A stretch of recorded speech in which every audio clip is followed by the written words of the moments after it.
महाराष्ट्राच्या राजकारणातील चाणक्य म्हणून सध्या देवेंद्र फडणवीस यांची गेल्या 2 वर्षांमध्ये खूप मोठ्या प्रमाणात वाहवा झाली।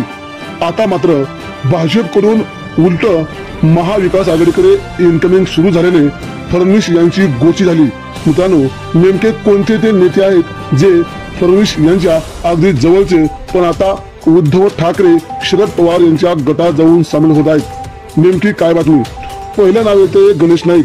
नवी मुंबईवरती अधिराज्य गाजवणारे हे गणेश नाईक नाव म्हणजे घरात आमदार, खासदार आणि 55 नगरसेवक सगळे सोबत असल्यामुळे सध्या गणेश नाईक यांचं भाजपात वजन होतं आणि हे देवेंद्र फडणवीस यांचे सर्वात जवळचे नेते होते। मात्र पुढील काही दिवसात गणेश नाईक भाजपला सोड शिकणार असल्याचं समजत आहे। त्यानंतर पुढचं नाव येते भरत भालके।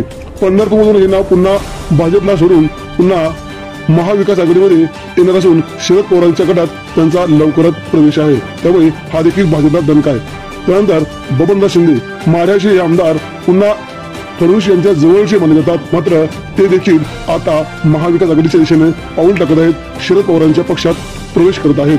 त्यानंतर पुढचं नाव येते जळगावातील उमेश पाटील। हा देवेंद्र फडणवीस यांच्या जवळचा सर्वात मोठा चेहरा खासदार या देखील आता उद्धव ठाकरेंच्या शिवसेनेत प्रवेश केला आहे आणि फडणवीस यांची साथ सोडत सध्या जळगावात मोठा राजकीय भूकंप घडून आणला आहे।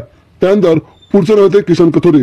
हे आपल्याला मंत्रिपद मिळेल या आशेने भाजपमध्ये राहिले होते आणि आता मात्र त्यांना गेली 7.5 वर्ष सत्ता उपभोगून देखील भाजपने त्याला कोणत्याही प्रकारचं मंत्रिपद दिलं नाही, त्यामुळे हे कोणत्याही क्षणी भाजपा सोडून देवेंद्र फडणवीस यांना सोडून पुन्हा महाविकास आघाडीच्या गोटात सामील होणार असल्याचं समजतंय।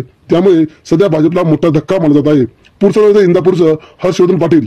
हर्षवर्धन पाटील यांना आमदारकी नाही मिळणार असा सध्या रोख त्यांच्यावरती आहे, त्यामुळे अजित पवारांच्या विरोधात ते शरद पवार गटाकडून पुन्हा निवडून लढणार आहेत। हा भाजपला मोठा धक्का आहे। त्यानंतर समजित घाटगे। येत्या 8 दिवसांमध्ये समजित घाटगे देवेंद्र फडणवीस यांची साथ सोडत पुन्हा महाविकास आघाडीची साथ धरत आहेत, त्यामुळे हे 7 मोठे नेते सध्या भाजपला सोडून पुन्हा उद्धव ठाकरे, शरद पवार यांच्या शिवसेनेत परतत आहेत। त्यामुळे सध्या भाजपात नेमकं काय चाललंय हा मोठा प्रश्न आहे। नेमके चाणक्य फडणवीस काय करत आहेत असा सवाल सध्या भाजपचे कार्यकर्ते विचारत आहेत।